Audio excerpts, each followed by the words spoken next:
আমি আন্তরিকভাবে আহ্বান জানাবো আগামীতে এই স্বেচ্ছাসেবক দলের সমস্ত ভাইদেরকে আপনারা স্বেচ্ছায় কাজ করার উপজেলার সমস্ত ইউনিটে দেশ গঠনের কাজের মধ্যে তাদেরকে অংশগ্রহণ করার সুযোগ দিবেন। দেশের স্বাধীনতা পেয়েছি তাই বলে হাহাকার হুহুকার এবং আত্মখুশিয়ে আমরা ভরপুর। এই ভরপুরতা না রেখে আমরা নিজেদেরকে আরো কঠিনভাবে দেশ পরিচালনার, দেশের মানুষের পাশে সহযোগিতা করার হাতকে শক্তিশালী করতে চাইলে আমাদের নিজেদেরকে আরো প্রস্তুতির দরকার আছে বলে আমি মনে করি। আমি বলতে চাই এখানে উপজেলা নির্বাহী কর্মকর্তার দৃষ্টি আকর্ষণ করে বলতে চাই আমাদের স্বেচ্ছাসেবক ভাইদেরকে নাগরিক কমিটিতে আপনারা অংশগ্রহণ করার সুযোগ দিবেন। তাদের রক্ত মেয়ের জন্মদাতা মেয়ে শ্বশুর বাড়িতে যাচ্ছে, সেই জন্য মা বাবার আত্মনাদ, মেয়ের জন্য হাজারি। আমার মেয়ে শ্বশুর বাড়িতে স্বামীর ঘরে সুখে আছে না দুঃখে আছে সেটা দুশ্চিন্তায় কি করে চিন্তা করে।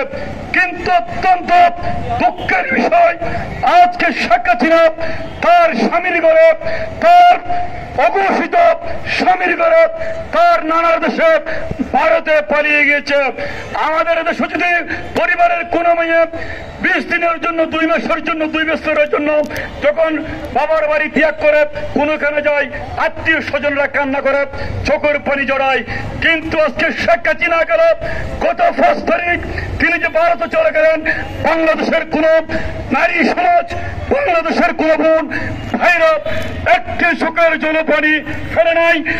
আপনারা জানেন গত 15 বছরে কত হাজার আলেমকে হত্যা করা হয়েছে। সুপ্রিয় উপস্থিতি, উকিয়া টেকনাফের যুব সমাজকে যিনি ধ্বংস করেছিল, ইয়াবা তুলে দিয়ে তাকে হয়তো আপনারা দেখেছেন গত কয়েকদিন আগে গ্রেপ্তার করে কালকে কক্সবাজার কোর্টে তুলেছিল সেই ইয়াবা আব্দুর রহমান বদিকে। সুপ্রিয় উপস্থিতি, আজকে আমার নেতা শাহজাহান চৌধুরীর বিরুদ্ধে তার রাজনৈতিক জীবনে একটা জিডি পর্যন্ত হয় নাই। সুপ্রিয় উপস্থিতি, যারা দুর্নীতি, লুটপাট, চাঁদাবাজি, সন্ত্রাসী করেছে সারা বাংলাদেশে তারা গ্রেপ্তার হচ্ছে। সংগ্রামী উপস্থিতি, ঘটনা হয়েছে সেটা হচ্ছে তাদের মধ্যে পারিবারিক দ্বন্দ্বের জন্য হয়েছে।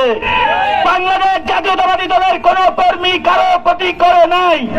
যেটা হয়েছে সেটা আওয়ামী লীগের বাগবাটোয়ারার সময় মিল হয় নাই, সেই জন্য এই সুযোগে তারা তাদের মধ্যে সংঘর্ষ হয়েছে।